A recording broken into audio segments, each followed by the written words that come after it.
ದಿನಕ್ಕೊಂದು ಕಥೆ ವೈಶಾಖ ಸಂಪುಟ. ಕಥೆ 6. ಇಲಿಗಳ ಸಭೆ. ಒಂದು ಮುರುಕಲು ಗುಡಿಸಿಲಿನಲ್ಲಿದ್ದ ಇಲಿಗಳೆಲ್ಲ ಸಭೆ ಸೇರಿದವು. ಕಾರಣ ಅವರೆಲ್ಲರ ಶತ್ರುವಾಗಿದ್ದ ಆ ಮನೆಯ ಬೆಕ್ಕು. ಆ ಬೆಕ್ಕಿಗೆ ಇಲಿಗಳೆಂದರೆ ಪ್ರಾಣ. ಹಗಲು ರಾತ್ರಿ ಎನ್ನದೆ ಕಾದು ಕುಳಿತು ಇಲಿಗಳು ಹೊರಬಂದೊಡನೆ ತಿಂದು ಹಾಕುತ್ತಿತ್ತು. ಇದೇ ರೀತಿ ಮುಂದುವರಿದರೆ ಇಲಿಗಳ ವಂಶವೇ ನಾಶವಾಗುವುದರಲ್ಲಿ ಸಂಶಯವಿರಲಿಲ್ಲ. ಆದುದರಿಂದ ಬೆಕ್ಕಿನ ದಬ್ಬಾಳಿಕೆ ನಿಲ್ಲಿಸುವುದು ಹೇಗೆ ಎಂದು ಇಲಿಗಳೆಲ್ಲ ವಿಚಾರ ಮಾಡಿದುವು. ಒಂದು ಇಲಿ ಹೇಳಿತು, ಬೆಕ್ಕನ್ನು ಹೊಡೆದು ಹಾಕೋಣ. ಇನ್ನೊಂದು ಉಲಿಯಿತು, ಬೆಕ್ಕಿಗೆ ವಿಷ ಹಾಕೋಣ. ಮತ್ತೊಂದು ನುಡಿಯಿತು, ಬೆಕ್ಕಿಗೆ ಬೆಂಕಿ ಹಚ್ಚೋಣ.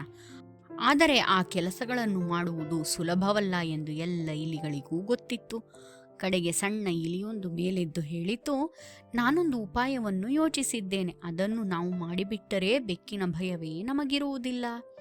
ಹಾಗಾದರೆ ಹೇಳು ಎಂದು ಉಳಿದ ಇಲಿಗಳು ಒಕ್ಕೊರಲಲ್ಲಿ ಕಿರುಚಿದವು.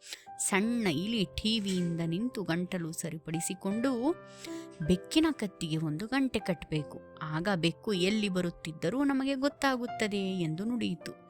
ಇಲಿಗಳಿಗೆ ತುಂಬಾ ಸಂತೋಷವಾಯಿತು. ಅವು ಒಂದನ್ನೊಂದು ಒಪ್ಪಿಕೊಂಡು ಕುಣಿದಾಡಿದವು.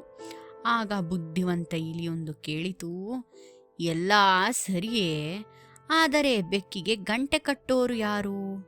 ಸಭೆ ತಕ್ಷಣ ಚದುರಿತು.